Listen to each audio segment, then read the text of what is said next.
Hello बच्चों, good evening. आज हम स्टार्ट करेंगे चैप्टर 8 का लेक्चर नंबर 3 और 8.1 एक्सरसाइज के जो क्वेश्चन पेंडिंग है वो आज के लेक्चर में हम कंप्लीट करेंगे। 6 क्वेश्चन लास्ट लेक्चर में मैं आपको करवा चुका हूँ। देखो बच्चों, 7th क्वेश्चन क्या है।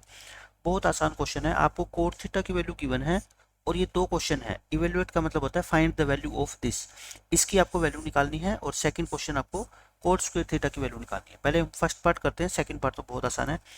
देखो, ये वही कॉन्सेप्ट है कि आपको एक रेशियो की वैल्यू दे रखी है कोट थीटा की, है ना। आपको इस पूरी एक्सप्रेशन की वैल्यू निकालनी है। आप खुद सोचो, अगर आपको कोई साइन थीटा की वैल्यू बता दे और कोस थीटा की वैल्यू बता दे तो हम इसकी वैल्यू निकाल सकते हैं ना आसानी से। तो यानी हमारा टारगेट क्या है, कोट थीटा से हम साइन थीटा निकालें और एक क्या निकाल लें, कोस थीटा निकाल लें। तो क्या करोगे, एक ट्रायंगल बना लो। एक बच्चों ट्रायंगल बना लो ए बी सी। थीटा दे रखा है तो थीटा इसको मान लो, थीटा इस एंगल को मान लो। अब आप ये बताओ मेरे को, cot theta is equal to 7/8 है। पंडित बद्री प्रसाद वाले फॉर्मूले से कोट थीटा को हम क्या लिखते थे। आप कहोगे सर लिखते थे b/p, b/p लिखते थे। इसका मतलब हुआ कि बेस कितना लिखते बच्चों, हम 7 लिखते हैं और परपेंडिकुलर कितना लिखते हैं 8। अच्छा, ये कोई ट्रिपलेट तो बन नहीं रहा। अगर ट्रिपलेट नहीं भी बन रहा तो भी कोई बात नहीं, आप इसको के लगा दो, ठीक है। के लगा दिया करो ताकि एग्जामिनर आपके मार्क्स ना काट सके। अब ये बताओ, ये जो हाइपोटेनियस होता है, हाइपोटेनियस का स्क्वायर किसके इक्वल होता है बच्चों, 8 के स्क्वायर और प्लस में 7 के स्क्वायर। ये कितना हो गया आपका 64 के स्क्वायर और प्लस 49 के स्क्वायर। देखो के स्क्वायर तो लास्ट तक चलता रहेगा, है ना। हमारे को तो ये ऐड करना है, 113 आ गया, 113 के स्क्वायर। एच कितना आएगा बच्चों, इसका स्क्वायर रूट आ जाएगा। 113 ऐसे रहेगा और के बाहर आ जाएगा, यानी कि ये आ जाएगा आपका 113 स्क्वायर रूट ऑफ के। मतलब कि के तो सबके आगे आपको लगाना है, उसके अलावा 8 स्क्वायर प्लस 7 स्क्वायर आप करोगे 113 आएगा। तो एच कितना आ जाएगा बच्चों, इस 113 का स्क्वायर रूट आ जाएगा। तो के लगाने में कोई बुराई है नहीं। तो आपने इतना कर दिया। अब आपको क्या निकालना है बच्चों, एक बार साइन थीटा की वैल्यू और एक बार कोस थीटा की वैल्यू। अब बताओ आप मेरे को, साइन थीटा क्या होता है, परपेंडिकुलर अपॉन हाइपोटेनियस होता है। क्या होता है परपेंडिकुलर अपॉन हाइपोटेनियस, तो यहाँ पे परपेंडिकुलर कितना 8 के और हाइपोटेनियस कितना है बच्चों अंडर रूट 113 के से के कट गया, देखो ये आ गया। इसी तरह से कोस थीटा निकालोगे, वो क्या होता है बेस अपॉन हाइपोटेनियस 7/100√13 आ जाएगा। ये दोनों आपके आगे। अब आपको सॉल्यूशन यानी आंसर निकालना है किसका, 1 plus sine into 1 minus sine upon 1 plus sign 1 plus cos into 1 minus cos. देखो 1 plus sine theta, sine theta बता दो आप मेरे को क्या है, 8/100√13 और इंटू 1 माइनस 8/100√13 और नीचे क्या है 1 प्लस ये 7/100√13 और एक बार बीच में साइन क्या है बच्चों माइनस का है। आपने एक फॉर्मूला पढ़ा होगा बहुत जगह मैथ में, ए स्क्वेयर माइनस बी स्क्वेयर। वो क्या होता है, ए plus B into A minus B. आप देखो ये ऐसे ही तो है, ये दोनों सेम है, ये दोनों सेम है। एक बार बीच में प्लस का साइन, एक बार बीच में माइनस का साइन, यानी कि ये ऐसे लिखे हुए हैं ए plus B into A minus B. तो ऊपर वाले न्यूमिनेटर को हम क्या लिख सकते हैं बताओ, ए स्क्वेयर यानी 1 का स्क्वेयर माइनस बी स्क्वेयर यानी कि इस वैल्यू का स्क्वेयर। और ऐसे ही नीचे ये क्या हो जाएगा, बस यहाँ पे 8 की जगह 7 है। बस इसको हम थोड़ा सा क्या कर लेंगे, सिंप्लीफाई कर लेंगे। देखो सिंप्लीफाई करोगे तो बच्चों क्या आएगा, नेक्स्ट पेज पे करता हूँ मैं। सिंप्लीफाई करेंगे तो 1 माइनस, और देखो पीछे क्या था 8/100√13 का स्क्वायर करोगे तो 8 का स्क्वायर कितना होता है आपका 64 और 113 अंडर रूट इसका स्क्वायर हो जाएगा 113। नीचे बच्चों कितना आएगा 49 आएगा। ऊपर एलसीएम ले लो 113, तो क्या आएगा बताओ 113 माइनस 64। ऐसे ही नीचे एलसीएम ले लो 113 माइनस 49। ये 113 तो कट जाएगा, है ना, एलसीएम से एलसीएम। इसमें से 64 माइनस करोगे 49 आएगा और इसमें से 49 माइनस करोगे कितना आ जाएगा आपका 64। आंसर कितना आ गया इस क्वेश्चन का, 49/64। ये तो था बच्चों बेसिक मेथड, लेकिन अब मैं आपको बताता हूँ मेथड 2। और एग्जाम के अंदर आपको यही करना है, एग्जाम में यही करना है। लेकिन ये मेथड आपको अभी समझ नहीं आएगा। जो बच्चा अभी ट्रिग्नोमेट्री सीख रहा है उसको ये मेथड समझ नहीं आएगा, लेकिन ट्रिग्नोमेट्री जब चैप्टर में आपको कंप्लीट करा दूंगा तो ये मेथड आपको बच्चों का खेल लगेगा, क्योंकि अभी मैंने वो फॉर्मूले आपको बताए नहीं है, क्योंकि वो फॉर्मूले आएंगे आपके फोर्थ एक्सरसाइज के अंदर। लेकिन जिन बच्चों ने थोड़ी बहुत ट्रिग्नोमेट्री पढ़ी हुई है, उसके फॉर्मूले जानते हो, उन बच्चों के लिए ये क्वेश्चन अब आसान हो जाएगा। देखो क्या है, और आपको भी चिंता करने की जरूरत नहीं, क्योंकि आपका जब ट्रिग्नोमेट्री खत्म हो जाएगा ना, आपको दोबारा इस वीडियो को सुनोगे आप, तो ये मेथड आपको समझ आ जाएगा उस टाइम पे, क्योंकि तब आप ये फॉर्मूले सारे समझ चुके होंगे। आपको ये निकालना है ना, ये आंसर आपका। देखो ऊपर क्या है, a plus B into A minus B, तो फॉर्मूला होता है बच्चों A square minus B square, और ऐसे ही नीचे ए स्क्वेयर माइनस ये क्या है, कोस है।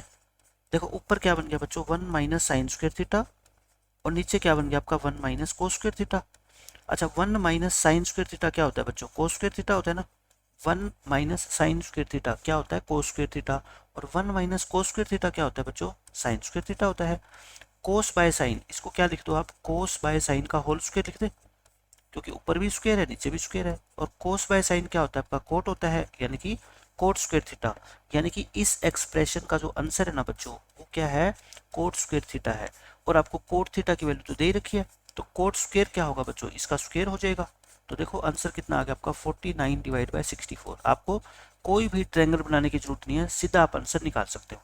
अच्छा आप सोचोगे कि मैंने 1 माइनस साइन स्क्वेयर को कोस स्क्वेयर क्यों लिखा। एक फॉर्मूला होता है, आप जानते हो, बहुत पहला ही फॉर्मूला है, sine square theta plus cos square theta equal to 1 होता है ना। ये क्या होता है, 1 होता है। अगर मैं यहाँ से वैल्यू निकालना चाहूँ बच्चों साइन स्क्वेयर थीटा की, तो वो क्या हो जाएगी, 1 माइनस कोस स्क्वेयर थीटा। अगर मैं यहाँ से कोस स्क्वेयर निकालना चाहूँ, तो वो क्या हो जाएगी बच्चों, 1 माइनस साइन स्क्वेयर थीटा। देखो यही तो मैंने लिखा है, 1 माइनस साइन स्क्वेयर की जगह मैंने क्या लिख दिया बच्चों, कोस स्क्वेयर, और 1 माइनस कोस स्क्वेयर की जगह मैंने क्या लिख दिया, साइन स्क्वेयर। बस कोस बाय साइन क्या होता है, कोट होता है, तो ये कोट स्क्वेयर बन गया। कोट की वैल्यू दे रखी है और कोट स्क्वेयर की पूछी है, तो स्क्वेयर कर दो ना, बस आंसर आ गया। अब आपको देखो क्वेश्चन पार्ट नंबर 2, ये तो बिल्कुल ही आसान है। आपको कोट स्क्वेयर थीटा की वैल्यू पूछ रखी है, तो आप बताना मेरे को ये क्या होता है, कोट थीटा का होल स्क्वेयर बोलते हैं इसको। तो कोट कितना है, 7/8, 7/8 का स्क्वायर करोगे 49/64, तो दोनों का आंसर बच्चों क्या आएगा, 49/64। क्यों, क्योंकि ये भी और कुछ नहीं, ये भी कोट स्क्वायर थीटा ही है ना, और ये भी कोट स्क्वायर थीटा है, तो दोनों का आंसर भी क्या आएगा आपका, सेम आ जाएगा। तो ये था 7th क्वेश्चन। 8th क्वेश्चन में देखो बच्चों, ये बिल्कुल आसान क्वेश्चन है। इसमें आपको वैल्यू दे रखी है 3 cot A is equal to 4। तो यहाँ से कोट ए निकाल लो, आप कोट ए निकाल लो बच्चों, कितना आएगा, 4/3। 3 को नीचे ले आओ। आप देखना आपको प्रूव क्या करना है, कहते हैं चेक करो कि क्या ये एक्सप्रेशन और ये एक्सप्रेशन दोनों आपस में इक्वल है क्या। हम क्या करेंगे बच्चों, दोनों के आंसर निकालेंगे, एक बार इसका और एक बार इसका, और लास्ट में अगर दोनों के आंसर इक्वल आ गए तो हम कह देंगे इक्वल है ये, नहीं तो नहीं है, ठीक है। लेकिन आप खुद सोचो, आपको आंसर निकालने के लिए एक तो टेन ए चाहिए, एक कोस ए चाहिए और एक साइन ए चाहिए, तीनों चीजें चाहिए। इसका मतलब ये हुआ कि वही कॉन्सेप्ट यूज होगा कि एक ट्रिग्नोमेट्रिक रेशियो की वैल्यू आपको दे रखी है और बाकी 3 की निकालनी है ना, इन 3 की, टेन की, कोस की और साइन की, तो निकालें। ट्रायंगल बनानी पड़ेगी उसके लिए। मैं कहता हूँ वो कॉन्सेप्ट बहुत इंपॉर्टेंट है कि एक रेशियो की वैल्यू देके और बाकी की आपसे पूछी जाएगी। आप मेरे को बताओ, ए का काम है अपने पास है ना, सारी जगह देखो ए है, तो ए इसको लेंगे, उसके बाद बी और सी आपका जो मन करे उसको ले लो, आप इसको सी मान लो, ठीक है। अब कोट, कोट का फॉर्मूला क्या होता है बता दो, बेस अपॉन परपेंडिकुलर होता है। और जब हमने ए इसको लिया है तो बच्चों ए के सामने वाली साइड को हम क्या बोलते हैं फिर, परपेंडिकुलर, और इसको क्या बोलते हैं, बेस। तो अब आप मेरे को बता दो, बेस अपॉन परपेंडिकुलर, यानी कि बेस कितना है बच्चों, 4। देखो बेस 4 और परपेंडिकुलर कितना, 3। तो 3 4, तो ट्रिपलेट से ये कितना हो जाएगा बच्चों, 5। ये तो आप निकाल ही लोगे, 3 4 5 आ गया। अब आप बताओ टेन थीटा यानी कि टेन ए की वैल्यू क्या होती है, परपेंडिकुलर अपॉन बेस। ये तो कोट का उल्टा ही होता है, तो ये 4/3 है, तो ये कितना हो जाएगा, 3/4। कोस की वैल्यू निकालनी है आपको, कोस से कितना होता है बताओ, बेस अपॉन हाइपोटेनियस, बेस कितना 4, हाइपोटेनियस कितना 5। और साइन ए निकालना है, ये क्या होता है, परपेंडिकुलर अपॉन हाइपोटेनियस, तो यानी कि 3/5। मैंने सारी की सारी वैल्यू निकाल दी। अब मेरे को बच्चों क्या करना है, एक बार इस एक्सप्रेशन की वैल्यू निकालनी है, एक बार इसकी, और चेक करना है कि क्या दोनों इक्वल है या फिर नहीं है। कर लेंगे चेक। देखो अब हम क्या करते हैं बच्चों, लेफ्ट हैंड साइड लेते हैं। क्या लेते हैं, left hand side. Left hand side क्या है, 1 माइनस टेन स्क्वेयर ए अपॉन 1 प्लस टेन स्क्वायर है।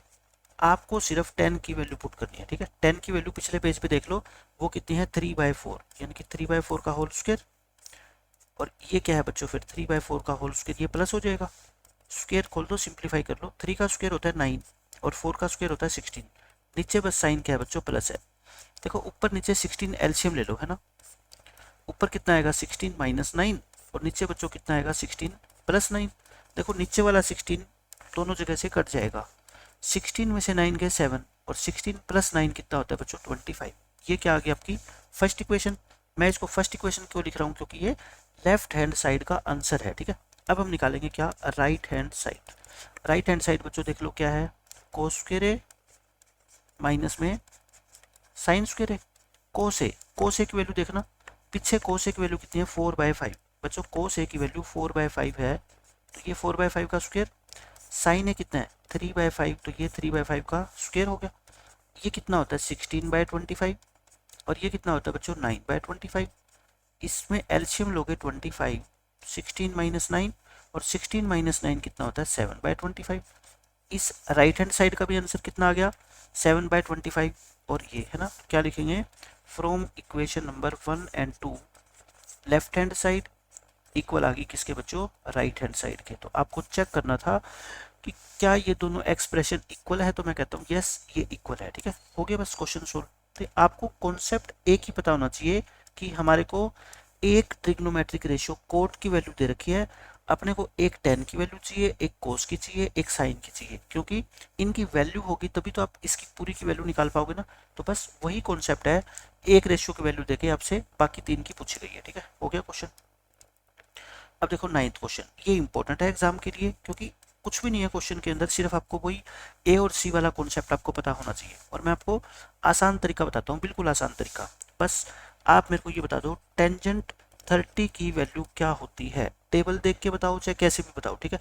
टेन 30 की वैल्यू कितनी होती है बच्चों 1/√3 होती है। टेन 30 कितना होता है 1/√3। तो आप सोल्व करोगे इस क्वेश्चन को, देखो कैसे करोगे। 10a हमारा कितना है 1/√3। मेरे को ये बता दो कि आप ए की जगह क्या पुट करो, ए की जगह क्या पुट करो कि 10a 1/√3 बन जाए। कोई बच्चा कहेगा सर ए की जगह 30 पुट कर दो, क्योंकि 10 30 ही तो 1/√3 होता है। या फिर ऐसे सोच लो 1/√3 को क्या लिख दो 10 30 लिख दो, दोनों तरफ 10 से सेंट काट दो, तो ए कितना आ गया बच्चों आपका 30 डिग्री आ गया। या फिर बच्चों आप सोच भी सकते हो, जब आप इतने क्वेश्चन सोल्व करोगे आपका दिमाग ऐसे चलने लग जाएगा कि ए की जगह कितना डिग्री पुट करें कि इसका आंसर 1/√3 बन जाए। टेबल पे जैसे ही आप ध्यान लगाओगे, टेबल के अंदर देखो आपको यहाँ लिखा होता है 0, यहाँ 30, यहाँ 45, यहाँ 60, यहाँ 90, यहाँ लिखा होता है मान लो 10, और वैल्यू आपने पहले लिखी रखी है। तो आप टेबल पे जैसे ही गौर करोगे कि 10 की वैल्यू 1/√3 कहाँ होती है 30 डिग्री पे, तो यानी कि ए को आप क्या लिखोगे 30 डिग्री लिखोगे। ए आ गया, बस उसके बाद देखो ट्रायंगल बनाओ। अब आप क्या करोगे बच्चों, ट्रायंगल बनाओगे। ये जो चीज़ ऊपर मैंने बनाई है ना, ये एग्जाम के अंदर आपको नहीं बनानी, ये वाली चीज़ इसको हटा रहा हूँ मैं। अब आपको क्या करना है बच्चों, ये ट्रायंगल बनानी है, ये ट्रायंगल मैंने बना दी। इस ट्रायंगल के अंदर बताओ आप मेरे को क्या क्या चीज़ें हम ले। ये कहता है ABC एक ट्रायंगल है, राइट एंगल्ड है बी पे, तो ये तो हो गया बी। ए कितना बच्चों, अब ए किसी को ले लो, इसको ले लो, किसी को ले लो, क्योंकि हमने तो वैल्यू निकाल दी। ए की वैल्यू कितनी है बच्चों 30। अगर ये 30 है तो ये बता सकते हो मेरे को कितना है, आप कहोगे जी 60 है। अगर ये 30 है तो बच्चों ये कितना हो गया 60, क्यों, क्योंकि तीनों एंगल का सम 180 होता है। 90 ये है, तो बाकी इनका सम कितना बच गया बच्चों 90 बच गया ना। इसमें से एक हमने बता दिया 30, तो दूसरा ऑटोमेटिकली कितना हो जाएगा 60। एंगल बी कितना हो जाएगा बच्चों 90 में से 30 माइनस कर देंगे 60। तो मैंने सब कुछ निकाल दिया, सॉरी बी नहीं मैं गलती से बी लिख गया, सी आएगा यहाँ पे, है ना। बी तो अपने को दे ही रखा है क्वेश्चन में, ये सी आएगा यहाँ पे। तो यहाँ पे भी हम क्या कर देते हैं, बी को काट के एंगल सी कर देते हैं, एंगल सी आ गया। अब ए की वैल्यू भी आ गई, सी की वैल्यू भी आ गई। अब सिर्फ आपको क्या करना है, फर्स्ट और सेकंड पार्ट को सोल्व करके आंसर निकालना है। देखो फर्स्ट पार्ट क्या है, फर्स्ट पार्ट में आपको वैल्यू निकालनी है साइन ए कोस सी और प्लस कोस ए साइन सी, ऐसे पढ़ते हैं इसको, ठीक है। साइन ए कितना बताओ, ए कितना 30 डिग्री, ए को कितना लिखोगे बच्चों 30, कोस इंटू सी, सी कितना बताओ 60 डिग्री, प्लस कोस इंटू ए कितना 30 डिग्री, साइन सी कितना 60 डिग्री। अब टेबल देख लो और टेबल से सारी वैल्यू पुट कर दो। साइन 30 कितना होता है बच्चों 1/2 होता है, कोस 60 कितना होता है 1/2 होता है, फिर कोस 30 बच्चों कितना होता है √3/2 इंटू साइन 60 कितना होता है √3/2। वैल्यू या तो आपको याद होनी चाहिए, याद नहीं है तो टेबल देख लो, मल्टीप्लाई करोगे 1/4 आएगी, √3 इंटू √3 कितना होता है 3, 2 जा कितना होता है 4, 4 एलसीएम लोगे 1 + 3 4/4 और 4/4 कितना होता है बच्चों 1। तो आंसर कितना आ गया इस क्वेश्चन का 1 आ गया। बहुत आसान है, ठीक है। सेकंड पार्ट करें। सेकंड पार्ट के अंदर देखो आपसे क्या कहता है बच्चों, सेकंड पार्ट में क्या है, कोस ए इंटू कोस सी माइनस साइन ए इंटू साइन सी। आप मेरे को ये बताओ ए की जगह कितना लिखे 30 डिग्री और सी की जगह कितना लिखे 60 डिग्री। ये कितना है बच्चों आपका 30 और ये कितना है आपका 60। सोल्व कर लो। कोस 30 कितना होता है बताओ, कोस 30 होता है बच्चों √3/2, कोस 60 कितना होता है 1/2, साइन 30 1/2, साइन 60 √3/2। आप ये बताना ये दोनों वैल्यू तो इक्वल नहीं है, ये चीज़ और ये चीज़ सेम ही तो है। ऊपर कितना √3/√3 नीचे 4, ये भी √3/4। तो आंसर क्या आ गया आपका 0 आ गया ना। आंसर क्या आ गया बच्चों 0। तो दोनों के दोनों क्वेश्चन इजी है। बस आपको ये पता होना चाहिए, एक बात ध्यान से सुन लो कि tan a = 1/√3 होता है। इसका मतलब आप ये बता सकते हो क्या a को कितना पुट करने पर 1/√3 आएगा। हर कोई बच्चा जानता है कि tan 30 की वैल्यू होती है 1/√3। तो इसका मतलब ये हो गया a की जगह कितना रखेंगे हम 30। और एक राइट ट्रायंगल में बच्चों ये एंगल आपका 90 है b, है ना। ये a आपको 30 मिल गया तो फिर c तो कोई भी बच्चा निकाल सकता है ना, 60 आ जाएगा। बस a और c एंगल आगे और एंगल की हम वैल्यू जानते ही हैं, कोस की भी साइन की भी, वो वैल्यू पुट कर देंगे और आपका आंसर आ जाएगा। 9th क्वेश्चन खत्म। अब देखो बच्चों 10th क्वेश्चन, ये इंपॉर्टेंट क्वेश्चन है, ये आसान भी है क्वेश्चन। इसमें कहता है एक ट्रायंगल है PQR, राइट एंगल है Q पे। तो आप ट्रायंगल बना लो, जैसा क्वेश्चन में कहा गया है बच्चों वैसी ट्रायंगल बना लो आप। देखो Q पे तो राइट एंगल है, मतलब ये तो Q लेंगे। उसके बाद देखो आपको वैल्यू किसकी फाइंड आउट करनी है, ध्यान से देखो, P साइन P कोस P tan P, मतलब कि कौन सा एंगल यूज हुआ है P। तो मैंने कहा था ना जिसकी वैल्यू फाइंड आउट करनी हो या क्वेश्चन में गिवन हो उस वर्टेक्स को यहाँ मानो, है ना, ताकि आपकी जो हैबिट है इसको परपेंडिकुलर मानने की वो बनी रहे हैबिट, और उसकी वजह से हमारा क्वेश्चन गलत ना हो। ये हो गया। P मैंने इसको क्यों माना आपको पता लग गया है ना, क्योंकि अपने को साइन P कोस P tan P चाहिए। अब आप देख लो क्वेश्चन में क्या क्या गिवन है, ये Q हो गया, ये P, तो ये क्या बच गया आपका R। देखना PQ 5 है, PQ बच्चे कितने 5, देखना ये कौन सी है PQ, ये 5 है। उसके अलावा अपने को PR प्लस में QR दे रखा है 25। अगर आपको पाइथागोरियन ट्रिपलेट याद होंगे मैं आपको बताता हूँ। देखो पाइथागोरियन ट्रिपलेट तो एक मैजिशियन की तरह काम करते हैं। इसके अंदर ये मान लो ट्रायंगल है, इसमें ये साइड 5 है। हमने एक ट्रिपलेट पढ़ा था 5 और 12 और 13 का, पढ़ा था ना, बताओ। एक साइड जैसे ही आपको 5 नजर आई ना, आपके दिमाग में तुरंत जो है ना घर कर जानी चाहिए बात कि 5, 12 और 13 का एक ट्रिपलेट होता है। सबसे बड़ी साइड अगर 13 है तो इसको कितना होना पड़ेगा 12। आप ये बताओ क्वेश्चन में ये दे रखा है कि इन दोनों साइड का सम जो है ना वो कितना है 25, और देखो हमारा भी कितना रहा है 25। इसका मतलब 100% ये साइड आपकी 12 आने वाली है और ये कितने आने वाली है 13। पहले से ही आपको आंसर का पता है, ठीक है। वो क्यों, क्योंकि पाइथागोरियन ट्रिपलेट का आपने यूज किया है। तो देखो PR प्लस QR यानी कि ये दोनों साइड, इन दोनों साइड का जो सम है ना बच्चों वो कितना है 25। लेकिन आंसर तो आपको पता लग गया कि ये 12 है और ये 13 है हाइपोटेन्यूस। करोगे कैसे, एक साइड को बच्चों आप कुछ भी x मान लो, इसको आपने मान लो क्या मान लिया x, तो ये कितनी होगी बता सकते हो 25 माइनस एक्स। दोनों का सम 25 है, उसमें से एक x है तो दूसरी कितनी होगी 25 माइनस एक्स ही होगी ना। चाहे किसी को मान लो x, तो आप लिखोगे लेट P से लेके R, उसको आप क्या मान लो x सेंटीमीटर मान लो। देन बच्चों Q से लेके R कितनी बचेगी आपकी 25 माइनस x सेंटीमीटर, ये बच जाएगी। अब पाइथागोरस थ्योरम से सबसे पहले तो आपको देखो ये क्वेश्चन खत्म हो चुका है, बस पाइथागोरस थ्योरम से आपको क्या निकालनी है, x की वैल्यू निकालनी है। उसके बाद तो हम साइन P कोस P tan P निकाल ही लेंगे। मतलब कि क्वेश्चन का आंसर तो मैं अभी बता सकता हूँ आपको, ये साइड 12 आएगी, ये 13, तीनों साइड आ गई ट्रायंगल की। तो फिर बताओ साइन P क्या होता है परपेंडिकुलर अपॉन हाइपोटेन्यूस, निकल जाएगा ना। लेकिन अपने को मेन क्या करना है इसमें, पाइथागोरस थ्योरम से x की वैल्यू निकालनी है। वो कैसे निकालेंगे आपको पता ही है। नाउ बाय पाइथागोरस थ्योरम, यानी आपके दिमाग में एक प्रोसेस चलना चाहिए कि हम क्या कर रहे हैं और क्यों कर रहे हैं। हमारा सिर्फ एकमात्र टारगेट अब क्या है, एक्स की वैल्यू निकालना, और ट्रिग्नोमेट्री से कोई मतलब नहीं है अपने को। तो हाइपोटेनियस का स्क्वायर ये इक्वल होता है बच्चों क्या, परपेंडिकुलर स्क्वायर और प्लस में बेस स्क्वायर। स्क्वायर खोल दो, ये तो एक्स स्क्वायर, ये ध्यान से खोलना, ए माइनस बी का होल स्क्वायर, ए स्क्वायर 25 का square plus B square minus 2ab, 25 को डबल कर दो कितना आ जाएगा बच्चों 50x, और ये कितना होता है आपका 25 होता ही है। दोनों तरफ एक्स स्क्वायर क्या हो जाएगा, कट जाएगा, इधर क्या बचेगी जीरो। कई बच्चे ये सोचते हैं कि इधर जीरो बचेगी कि वन, मैं कहता हूँ प्लस में वैल्यू काटी है आपने, तो क्या बचेगी बच्चों जीरो, क्योंकि ये एक्स स्क्वायर इधर आएगा, x square minus x square क्या होता है, जीरो होता है, ठीक है। जीरो इक्वल टू, इन दोनों को ऐड करोगे तो 650 आ गया, 50x को इधर ले आओ तो 50x इक्वल टू बच्चों आ गया 650, x कितना आ गया बताओ 650 अपॉन 50, जीरो से जीरो कट की 13 5 जा है ना, x कितना आ गया आपका 13, मैंने आपको बताया था 13 ही आने वाला है, ये 13 आ गई, तो ये 25 माइनस 13 यानी कि कितनी आ गई 12, तीनों साइड आ गई, तीनों साइड आ गई तो हम कुछ भी निकाल सकते हैं अब तो बस। नाउ क्या निकालना आपको, देखो साइन p, साइन का बच्चों फॉर्मूला क्या होता है, परपेंडिकुलर अपॉन हाइपोटेनियस, परपेंडिकुलर कितना 12 और हाइपोटेनियस कितना 13, आ गया आंसर। फिर आपको निकालना है बच्चों कोस पी, कोस क्या होता है, बेस अपॉन हाइपोटेनियस होता है, बेस अपॉन हाइपोटेनियस, बेस कितना 5, हाइपोटेनियस कितना 13, आ गया आंसर। टेन क्या होता है, टेन बताओ, टेंजेंट पी, परपेंडिकुलर अपॉन में बेस, परपेंडिकुलर कितना देख लो 12 और बेस कितना है 5, आंसर आ गया, तीनों आंसर निकल गए। यानी कि इस क्वेश्चन में आप मेरे को बताओ ट्रिग्नोमेट्री का कितना रोल है, कुछ भी नहीं है ट्रिग्नोमेट्री, तो सिर्फ आपको ये बताया गया है कि पाइथागोरस थ्योरम से एक्स की वैल्यू कैसे निकालते हैं, उसके लिए आपको पाइथागोरस थ्योरम का यूज करना आना चाहिए और थोड़ी सी कैलकुलेशन आपकी अच्छी होनी चाहिए, बस इसके अलावा कुछ भी नहीं है।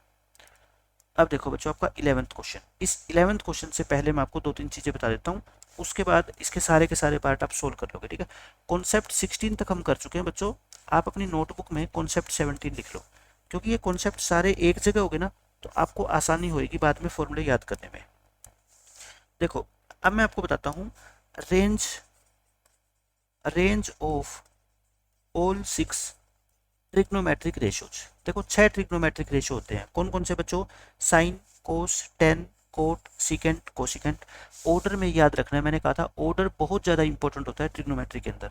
कौन कौन से रेशियो होते हैं बच्चों, साइन थीटा, फिर कोस थीटा, फिर टेन थीटा, फिर कोट थीटा, फिर क्या होते हैं बच्चों सिकेंट थीटा, और फिर क्या होते हैं कोसिकेंट थीटा, होते हैं यही। मैं एक बार आपको याद दिलवा देता हूँ कि इन दोनों की मल्टीप्लाई क्या होती है 1, कोस और सिकेंट की मल्टीप्लाई 1 होती है, और टेन और कोट की मल्टीप्लाई क्या होती है बच्चों 1, ये तो आपको पता ही है। अब हम बात कर रहे हैं किसकी, रेंज की। रेंज का मतलब बच्चों होता है, देखो वैसे तो रेंज एक बहुत बड़ा टॉपिक है मैथमेटिक्स के अंदर, लेकिन आप 10th क्लास के स्टूडेंट हो, आपके लिए जितना जानना जरूरी है मैं सिर्फ उतना बता रहा हूँ। रेंज का आप सीधा सीधा ये मतलब समझ लो कि sine theta cos theta in सभी ट्रिग्नोमेट्रिक रेशियो की वैल्यू कहाँ तक जा सकती है, मतलब मैक्सिमम वैल्यू कितनी हो सकती है। क्या बात कही मैंने बच्चों, मैक्सिमम वैल्यू कितनी हो सकती है, यानी कि इन सभी 6 ट्रिग्नोमेट्रिक रेशियोज की मैक्सिमम वैल्यू क्या हो सकती है। अभी बताऊंगा सारी चीजें आपको और आपको समझ भी आ जाएगी मैक्सिमम वैल्यू क्या होगी। यानी कि अगर कोई आपसे कहे कि साइन थीटा की वैल्यू 3, क्या साइन थीटा की वैल्यू 3 हो सकती है, आप सोचोगे कि थीटा को क्या पुट करें, कि जैसे मान लो आपने थीटा को 30 डिग्री पुट कर दिया, लेकिन आप कहोगे सर साइन 30 तो 1/2 होता है। एक बच्चे ने कहा सर 90 पुट करके देखना, मैं कहता हूँ साइन 90 तो 1 होता है। फिर 3 कहाँ से आ गई, आपने टेबल में नहीं देखी ना, आपने टेबल में कभी 3 वैल्यू देखी है, आप कहोगे जी नहीं देखी। टेबल में आपने कहाँ तक वैल्यू देखी है, लास्ट वैल्यू कितनी देखी आपने 1, 1 से बड़ी वैल्यू नहीं देखी। कोस की बड़ी से बड़ी वैल्यू कितनी देखी है आपने, 1 देखी है। आप खुद बताओ मेरे को, आपने टेबल बनाई थी, यहाँ पे लिखा 0, यहाँ 30, यहाँ 60, यहाँ आपने 90, एक 45 और ले लो, ठीक है 45 ले लेते हैं। अब ये बताओ मेरे को आप, साइन थीटा की वैल्यू हमने क्या क्या लिखी, 0 पे 0, 30 पे 1/2, 45 पे 1/√2, 60 पे √3/2 और 90 पे 1। इनमें सबसे बड़ी वैल्यू पता है कौन है, सबसे बड़ी वैल्यू 1 है, ठीक है। कोस थीटा की जो वैल्यू होती है वो भी तो यही होती है, बस उल्टी होती है, यानी कि यहाँ 1 आ जाएगा, यहाँ √3/2, यहाँ 1/√2, यहाँ 1/2 और यहाँ 0। इसकी भी तो सबसे बड़ी वैल्यू बताओ बच्चों कितनी होती है, 1 होती है ना। कहने का ये मेरा मतलब है, आप थीटा को कुछ भी पुट कर लो, साइन थीटा और कोस थीटा की वैल्यू 1 से बड़ी कभी आ ही नहीं सकती। क्यों? मैंने आपके सामने प्रूव कर दी ये बात कि इसकी कुछ भी आप वैल्यू पुट करोगे ना, साइन और कोस की वैल्यू क्या है, 1 से बड़ी नहीं आ सकती। यानी कि मैक्सिमम से मैक्सिमम वैल्यू इसकी बच्चों कितनी हो सकती है, 1। मैक्सिमम का मतलब क्या होता है कि इससे बड़ी वैल्यू नहीं आएगी। तो आपको मैं बताता हूँ याद करने का तरीका। देखो, ये एक हेक्सागन बना लो, ठीक है। इसमें सबसे पहला रेशियो क्या होता है बच्चों, साइन थीटा। दूसरा क्या होता है, कोस थीटा। जैसे मैं लिख रहा हूँ वैसे लिखो, साइन कोस। तीसरा क्या होता है, टेन थीटा। फोर्थ क्या होता है, कोट थीटा। फिफ्थ क्या होता है, सीकेंड थीटा। सिक्स्थ क्या होता है, कोसिकेंड थीटा। लिख लोगे ऐसे, कोई प्रॉब्लम नहीं है। आप नंबरिंग क्या है बच्चों, 1, फिर 2, फिर 3, फिर 4, फिर 5, फिर ये 6। इस तरह से आपको क्या है, वैल्यू सारी याद भी हो जाएगी। आप मेरी बात ध्यान से सुनो। मैं यहाँ पे लिख रहा हूँ मैक्सिमम वैल्यू। मैं यहाँ पे क्या लिख रहा हूँ बच्चों, मैक्सिमम वैल्यू। आप मेरे को बता दो, साइन थीटा और कोस थीटा की मैक्सिमम वैल्यू क्या हो सकती है। अब तो मैंने टेबल दिखा दी, आपको बिल्कुल क्लियर कर दिया आपके दिमाग में कि साइन और कोस की मैक्सिमम वैल्यू कितनी होती है बच्चों, 1 होती है। यानी कि इसकी मैक्सिमम वैल्यू कितनी होती है बच्चों, 1 होती है। इसका मतलब ये होता है कि इसकी वैल्यू 1 से बड़ी नहीं हो सकती। आप ये लिख लो, साइन थीटा और कोस थीटा दोनों ही है ना, दोनों की वैल्यूज 1 से बड़ी कभी नहीं हो सकती, 1 से बड़ी कभी नहीं होगी। बस आप ये अपने दिमाग में डाल लो कि साइन थीटा और कोस थीटा की वैल्यू 1 से बड़ी कभी नहीं होगी। अब मैं कहता हूँ ये लास्ट वाले रेशियो सीकेंट और कोसिकेंट, इनकी है ना उल्टी कर लो। यानी कि इनकी जो वैल्यू है ना, सॉरी मैं क्या लिख गया, साइन, साइन नहीं, सीकेंट एंड कोसिकेंट। इंग्लिश में लिख देता हूँ, वैल्यूज ऑफ सीकेंट थीटा और इसी तरह से cosecant theta can never be less than 1, can never be less than 1। देखो मैंने क्या कहा बच्चों, मैं कह रहा हूं साइन और कोस की वैल्यू तो कभी 1 से बड़ी नहीं हो सकती। सीकेंट और कोसिकेंट इनकी वैल्यू कभी 1 से छोटी नहीं हो सकती, 1 से छोटी नहीं हो सकती, 1 से छोटी नहीं हो सकती। समझ गए आप मेरी बात? मैं कह रहा हूँ सीकेंट और कोसिकेंट की वैल्यू बच्चों क्या है, 1 से छोटी नहीं हो सकती। अब आप पूछोगे सर क्या 1 से बड़ी हो सकती है, क्या 1 से बड़ी हो सकती है इनकी वैल्यू? मैं कहता हूँ यस हो सकती है, यस 1 से बड़ी हो सकती है, लेकिन 1 से छोटी नहीं हो सकती। सीकेंट और कोसिकेंट की वैल्यू 1 से छोटी नहीं हो सकती। अब बात आती है टेन और कोट की। टेन और कोट कहती है हमारे ऊपर कोई पाबंदी मत लगाओ, हमारी वैल्यू कुछ भी हो सकती है। They can have any value, they can have any value. Any value का मतलब any real value. Real number जितने भी आपने पढ़े हैं आज तक 10th क्लास में आपकी जिंदगी में, टेन थीटा और कोट थीटा की उनमें से कोई भी वैल्यू पॉसिबल है, चाहे प्लस की हो चाहे माइनस की हो, ठीक है। लेकिन माइनस की मैं अभी बात इसलिए नहीं कर रहा क्योंकि अभी आपके सिलेबस में है ही नहीं। 0 डिग्री से लेकर 90 डिग्री तक है आपके, और वो फर्स्ट क्वाड्रेंट में होते हैं। और फर्स्ट क्वाड्रेंट के अंदर रूल होता है कि सारे ट्रिग्नोमेट्रिक रेशियोज की वैल्यू पॉजिटिव होती है। इतनी बात आपको समझने की जरूरत नहीं, अभी मैं वैसे बता रहा हूँ। सिर्फ आपको ये देखना है कि साइन थीटा, मैं इन शॉर्ट बता रहा हूँ, साइन और कोस की वैल्यू 1 से बड़ी नहीं होगी, ठीक है। बस इतना सोच लो, 1 से बड़ी नहीं होगी।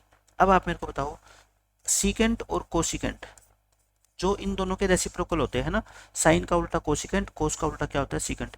इनकी वैल्यू बच्चों 1 से छोटी नहीं होगी। ये तो आप अपनी नोटबुक में लिख लोगे चीजें और बार बार पढ़ोगे, आपको याद हो जाएगी। डायग्राम बना के आपको समझा रहा हूं मैं। टेन थीटा और कोट थीटा की वैल्यू ये कहते हैं हमारे ऊपर तो कोई पाबंदी नहीं है, कुछ भी वैल्यू हो सकती है। क्या होता है बच्चों, कुछ भी वैल्यू हो सकती है। सिर्फ आप ये 3 लाइनें अच्छे से समझ लो और आपके सारे के सारे क्वेश्चन ये खत्म हो जाएंगे, ठीक है। ये हो गया। अब मैं आपसे कुछ क्वेश्चन पूछता हूँ। देखो मैं फर्स्ट क्वेश्चन आपसे कर रहा हूँ, sine theta is equal to 3/4 for some value of theta, for some value of theta. आपको सिर्फ ये बताना है ट्रू या फॉल्स। मैं ये कह रहा हूँ कि साइन थीटा की वैल्यू 3/4 हो सकती है। आप कहोगे सर पॉसिबल है, क्योंकि मैंने क्या कहा, इनकी वैल्यू साइन और कोस की वैल्यू 1 से बड़ी नहीं हो सकती। क्या ये नंबर 1 से बड़ा है? बता दो मेरे को, क्या ये नंबर 1 से बड़ा है? 3/4 कैसे पता लगेगा कि 1 से बड़ा है या नहीं? देखो, आपके नंबर 4 में से 3 आए, 1 का मतलब क्या होता है, पूरे 100% नंबर आए, तो ये तो 1 से छोटा है ना। ये क्या है बच्चों, 1 से छोटा। कंपैरिजन भी करना चाहो तो कर लो, 1 के साथ कंपेयर करना, क्रॉस मल्टीप्लाई करके। ये 3, ये 4, 4 छोटा है मतलब 4 बड़ा है, इधर वाली बड़ी है, तो ये क्या है बच्चों, 1 बड़ा है। 1 क्या है बच्चों, यहाँ पे बड़ा है, ठीक है। तो 3/4 क्या है, 1 से छोटा है ना, तो हम क्या लिखेंगे, yes yes it is possible, ये पॉसिबल है। साइन थीटा और कोस थीटा की वैल्यू बच्चों 1 से छोटी हो सकती है, 1 से बड़ी नहीं हो सकती, ठीक है। सेकंड क्वेश्चन मैं आपसे पूछता हूँ, साइन थीटा की वैल्यू क्या 4/3 हो सकती है? 4 some value of theta, 4 some value of theta, आपको बताना है ट्रू या फॉल्स। आप कहोगे हमारे सर ने बताया हुआ है कि साइन थीटा हो चाहे कोस थीटा हो, उसकी वैल्यू 1 से बड़ी पॉसिबल है ही नहीं। बताओ, ये क्या 1 से बड़ा नहीं है? 4/3 का मतलब क्या होता है? 4/3 का मतलब होता है बच्चों कितना, 1 एंड 1/3, तो ये तो 1 से बड़ा है ना, 1 + 1/3। ये क्या है, false, it is false. Bracket में क्या लिखोगे, value of the value of, अच्छा चाहे साइन थीटा आ जाता है यहाँ पे, चाहे कोस आ जाता है, दोनों के लिए एक ही रूल है। Value of sine theta and cos theta can never be, can never be greater than 1। इनकी वैल्यू बच्चों 1 से बड़ी नहीं हो सकती और नहीं हो सकती। अगर है तो इसका मतलब ये फॉल्स कह रहा है, एग्जामिनर झूठ बोल रहा है, हो ही नहीं सकती, ठीक है। अब मैं तीसरा क्वेश्चन आपको देता हूँ। तीसरा क्वेश्चन मैं आपको देता हूँ बच्चों, सीकेंड थीटा की वैल्यू 31/5, बताओ क्या ये पॉसिबल है? क्या ये पॉसिबल है, ट्रू या फॉल्स? कि थीटा की क्या कोई वैल्यू ऐसी एग्जिस्ट करती है इस धरती पे जिसके लिए सीकेंड थीटा 31/5 हो जाए?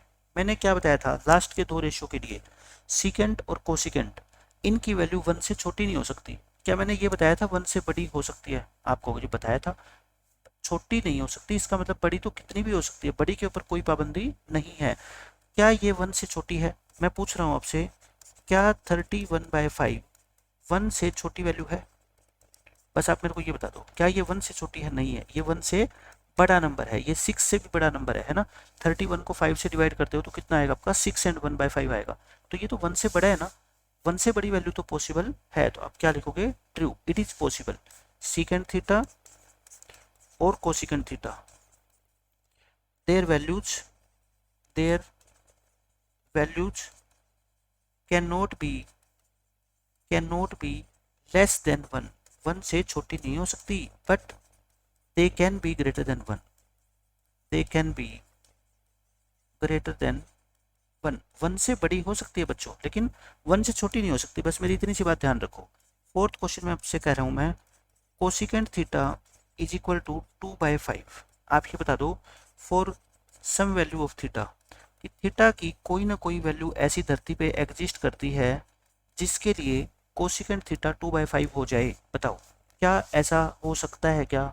आप कह देना कि हमने सीखा है सीकेंट और कोसिकेंट दोनों भाई भाई है, दोनों एक जैसा बिहेव करते हैं, दोनों कहते हैं हमारी वैल्यू 1 से कम नहीं हो सकती। मतलब आप ये मान लो फैमिली में ये 2 ऐसे भाई हैं, ये कहेंगे कि हम 1 रुपए से कम कभी लेंगे ही नहीं, हम 1 रुपए से कम कभी लेंगे ही नहीं, यानी कि 1 से ज़्यादा तो कितने भी दे दो हमारे को, लेकिन 1 से कम हम स्वीकार नहीं करेंगे। और साइन और कोस को बेचारी मम्मी क्या कहती है, साइन और कोस को कहते हैं कि तुम तो सबसे छोटे हो, तुम्हारी वैल्यू कभी 1 से बड़ी नहीं होगी। मतलब तुम कितने भी बड़े हो जाना, लेकिन तुम्हारे को 1 रुपए से ज़्यादा कभी नहीं मिलेगा। सीकेंट कोशिकेंट कहते हैं हम जो है ना 1 से कम कभी नहीं लेने वाले, हमसे कुछ भी नहीं लेंगे, लेकिन 1 से कम कभी नहीं लेंगे, समझ गए।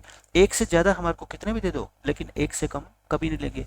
बात आ गई टेन और कोट की, ये दोनों बहनें हैं, ये दोनों बहनें के ऊपर कोई पाबंदी नहीं है, चाहे कितने भी इनको कम दे दो, कितने भी ज़्यादा दे दो, सब कुछ चलेगा, ठीक है। सीकेंट कोशिकेंट की, साइन कोस की सारी कहानी आप समझ गए।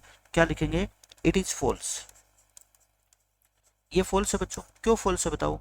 फॉल्स इसलिए है क्योंकि द वैल्यूज ऑफ सीकेंट और कोशिकेंट दोनों एक जैसे हैं, ठीक है, जो 5th और 6th नंबर पे हैं। Secant and cosecant can never be less than 1, इनकी वैल्यू 1 से छोटी नहीं हो सकती। और 2/5 तो क्लियर दिख रहा है मेरे को, 2/5 तो लेस देन 1 है। 2/5 1 से छोटा है ना बच्चों, 1 से छोटा है ये, ठीक है। 1 कब होता है, जब नंबर 5 में से 5 आते हैं। अगर 5 में से 4 आ गए, 5 में से 3 आ गए, 5 में से बच्चों 2 आ गए, ये सारे के सारे क्या होते हैं, 1 से छोटे ही होते हैं, ये 1 होता है। बाकी सारे क्या बच्चों 1 से छोटे, तो नहीं हो सकता ये भी। अच्छा, अब आप मेरे को एक क्वेश्चन का और जवाब दे दो। Tan theta is equal to 300 क्या हो सकता है? आंसर देते जाओ मेरे को। Tan theta is equal to -5, cot theta is equal to -1000, cot theta is equal to 2√3। क्या ये सारी वैल्यू पॉसिबल है? आप कोट और टेन की हर एक वैल्यू के लिए यस कर देना, क्योंकि मैंने क्या बताया, टेन और कोट की कोई भी रियल वैल्यू पॉसिबल है, ठीक है। टेंजेंट थीटा और कोट थीटा के लिए क्या रूल होता है बच्चों? Any real value is possible. कुछ भी, इनके ऊपर कोई पाबंदी नहीं है कि इससे छोटी नहीं हो सकती, इससे बड़ी नहीं हो सकती, नहीं, ऐसी कोई पाबंदी नहीं है, इनको कुछ भी दे दो चलेगा, ठीक है। लेकिन साइन और कोस, साइन और कोस क्या है बच्चे? फैमिली में सबसे छोटे मेंबर, सबसे छोटे मेंबर के ऊपर क्या कंडीशन है कि तुम्हें 1 रुपये से ज़्यादा कभी नहीं मिलेगा, मतलब उनकी वैल्यू 1 से ज़्यादा नहीं हो सकती।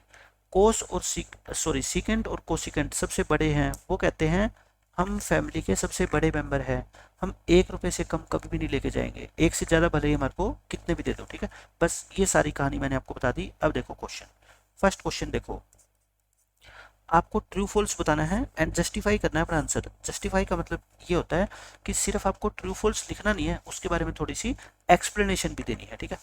पहला क्वेश्चन देखो, the value of 10a is always less than 1। कहते हैं 10a की वैल्यू है ना, हमेशा 1 से छोटी होती है। मैंने क्या कहा, 10a की वैल्यू तो कुछ भी हो सकती है, 3 भी हो सकती है, 1000 भी हो सकती है, और ये कह रहा है कि 10a की वैल्यू हमेशा 1 से छोटी होती है। मतलब कि 10a, आप ये मान लो एक सिस्टर का नाम है, आपकी सिस्टर का नाम है, मतलब आपके घर में जो मेंबर है उसकी एक लड़की का नाम है, उसको ये कहता है कि आपकी वैल्यू हमेशा 1 से कम होगी, लेकिन वो ये कहेगी कि मेरा तो जन्मसिद्ध अधिकार है कि मेरी वैल्यू कुछ भी हो सकती है, तो आप मेरे को क्यों बाउंड कर रहे हो कि मेरी वैल्यू 1 से कम ही होगी? नहीं, ऐसा ट्रू नहीं है, क्योंकि इसकी वैल्यू 1 से बड़ी भी हो सकती है। क्या लिखोगे? It is false.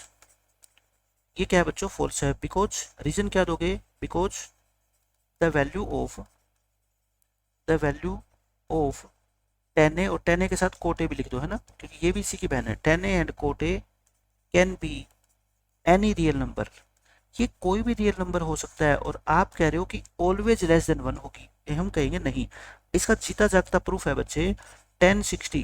1060 कितना होता है बताओ? √3, और √3 की वैल्यू कितनी होती है? 1.732। देखो ये क्या है? 1 से बड़ी है, ये क्या है बच्चों? 1 से बड़ी है, तो ये तो टेबल से ही पता लग जाएगा आपको कि ये क्या है बच्चों? फॉल्स है, क्योंकि ये कह रहा है हमेशा 1 से छोटी होती है। मैं कहता हूँ मेरे पास एक ऐसी वैल्यू है जो 1 से बड़ी है, और कुछ भी हो सकती है इसकी वैल्यू, ठीक है। तो खत्म क्वेश्चन। अब देखो आपका सेकंड पार्ट। सेकंड पार्ट क्या है बच्चों? सीकेंट ए की वैल्यू जो है ना, कहता है सीकेंट ए की वैल्यू 12/5 हो सकती है for some value of A, for some value of angle A. Secant और कोसिकेंट क्या कहते हैं बताओ? सीकेंट और कोसिकेंट सबसे लास्ट में आते हैं ना, वो कहते हैं कि हम 1 रुपये से कम नहीं लेके जाएंगे, लेकिन क्या ज़्यादा ले जाएंगे? हाँ, ज़्यादा उनके मंजूर है, ज़्यादा तो उनको कितने भी दे दो। ये कितना है बच्चों? 2 and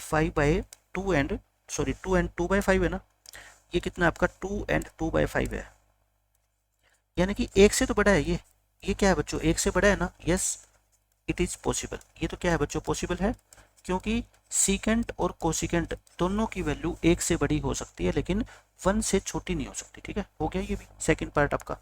1 नंबर में क्वेश्चन पूछा जाएगा। थर्ड पार्ट देखो, ये कहता है कोस ए। कोस ए एब्रीविएशन है किसके लिए बच्चों? फॉर कोसिकेंट ऑफ एंगल ए। आप बताना, कोस ए क्या कोसिकेंट ऑफ एंगल ए को बोलते हैं क्या? कोस ए पता है किसको बोलते हैं? कोस ए बोलते हैं कोसाइन ऑफ एंगल ए। किसको बोलते हैं? कोसाइन ऑफ एंगल ए। अगर ये पूछे ना कोसिकेंट ऑफ एंगल ए की एब्रीविएशन बताओ, तो कोसिकेंट की तो कोसेक होती है, कोसेक ए होती है, ठीक है। तो ये क्या हो गया बच्चों? फॉल्स हो गया, फॉल्स हो गया। फोर्थ पार्ट देखो, फोर्थ पार्ट में क्या कहता है? कोट ए, जो कोट ए होते हैं ना, कहता है वो प्रोडक्ट है किसकी? कोट एंड ए की। आप ये बताओ कोट ए क्या होता है? कोट ए जरा सोच के देखो, ये एक रेशियो होता है। जैसे मान लो आप इसमें ए को 30 डिग्री पुट करते हो, तो ये क्या बन जाता है बच्चों? कोट 30, और कोट 30 की वैल्यू कितनी होती है? √3। लेकिन क्या आपको किसी ने ये कहा क्या कि कोट 30 जो होता है वो कोट मल्टीप्लाई बाय 30 होता है? ऐसा थोड़े होता है, ये मल्टीप्लाई का कोई चक्कर नहीं होता, ये कोट और 30 दोनों एक साथ लेके जाते हैं। ये इसका एंगल होता है, ये रेशियो होता है, इसकी वैल्यू होती है कुल मिला के 30। तो ये कहता है जैसे हम नंबर की मल्टीप्लाई करते हैं 2 × 3, वैसे है ये, लेकिन नहीं, ऐसा ट्रिग्नोमेट्री में कोई रूल नहीं होता कि साइन ए जो है ना वो साइन इनटू में ए हो, ऐसा कोई रूल नहीं होता। ठीक है, ये खत्म। अब देखो फिफ्थ पार्ट बिल्कुल आसान है। ये कहता है साइन थीटा की वैल्यू 4/3 हो सकती है फॉर सम एंगल थीटा। आप बता दो क्या ऐसा पॉसिबल है? ये क्या है, 1 से बड़ी है ना, ये वैल्यू क्या है बच्चों, 1 से बड़ी है, greater than 1, which is false, which is not possible. 1 से बड़ी वैल्यू पॉसिबल नहीं है, क्यों? क्योंकि साइन और कोस ट्रिग्नोमेट्री फैमिली के सबसे छोटे मेंबर है और उनको एक से ज़्यादा रुपए कभी मिल ही नहीं सकता। इट इज फॉल्स है ना, ये क्या है बच्चों, फॉल्स है। क्यों? बिकॉज, लिख देना, because the values of sin theta and cos theta can never be greater than 1, can never be greater than 1, 1 से बड़ी नहीं हो सकती। और ये 4/3 तो क्या है बच्चों, 1 से बड़ा है, क्योंकि 4 को 3 से जब आप डिवाइड करोगे तो 1 एंड 1/3 आएगा, और इसको क्या बोलते हैं, 1 + 1/3, ये तो 1 से बड़ा हो गया ना, 1 से बड़ी वैल्यू पॉसिबल नहीं है। तो ये थी बच्चों आपकी एक्सरसाइज 8.1 कंप्लीट। आई थिंक बहुत आसान थी, लेकिन पेपर के अंदर हर तरह के क्वेश्चन ऐसे ऐसे पूछे जाते हैं। मिलते हैं नेक्स्ट लेक्चर में, बाय बाय, टेक केयर।